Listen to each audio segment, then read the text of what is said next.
To be with them is too much. To be without them is far too little. Existence becomes nothing more than an instrument for time spent with them. It may be considered limerence, or otherwise known as Stendhal syndrome. The very disorder named after Stendhal's visit to Italy, in which Stendhal was psychosomatically overwhelmed by the beauty of architecture and arts. Can beauty overwhelm? Can it really crush us? What are we to do when we encounter someone or something that simultaneously justifies our being and yet, in the absence of possession, renders our lives purposeless?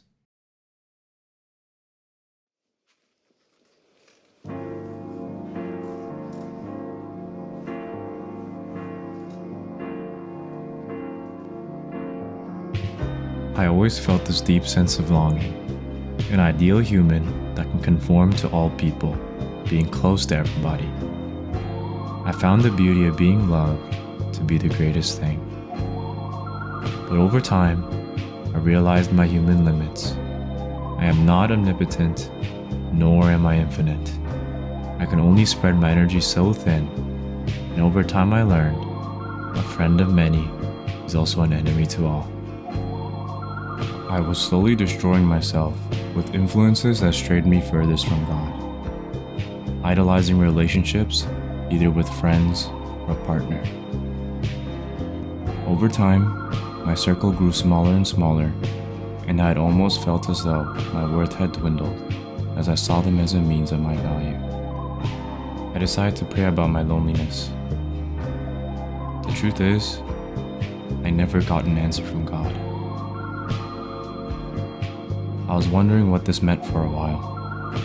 Little did I know, only in this loneliness was I able to find pieces of my true self, my true value, energy spent towards my true identity and not my identity in others, a place of belonging and a love that is so vast and unshaken.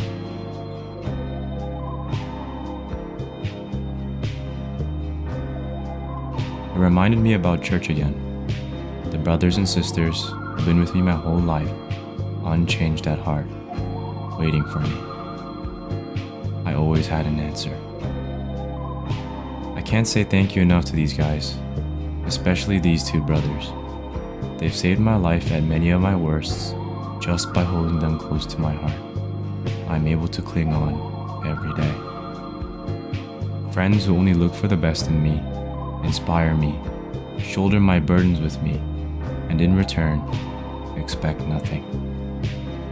Who love me for my presence alone, and even in time spent apart, they understand, and in time spent together, make it nourishing. They are friends whom I've met in church, friends who I've known for all my conscious lifetime. With the chance God has given me, with their placement in my life through Him, I have hope. Although God has maybe put them in my life for more reasons than this in His grand plans, I am still very thankful for learning even a fraction of the reason that they exist in my life alone has kept me standing here today. A brotherhood that feels like a gorgeous, light-hearted, airy hug. Brothers who I only wish the best for as they do for me. Brothers who I hope can find people who see their worth as much or more than I do. Brothers whom I love growing up with and pray that they find someone who would love to grow old with them just as I have. Brothers who nourish my hunger in the fellowship we share with one another. Brothers whom remind me of who I should be closer and grateful to. Brothers who make me want to be more like Christ. I know I don't say it enough, but these guys, it's only thanks to God I can call these guys my brothers. That the beauty I was in search for was through the man who is love himself.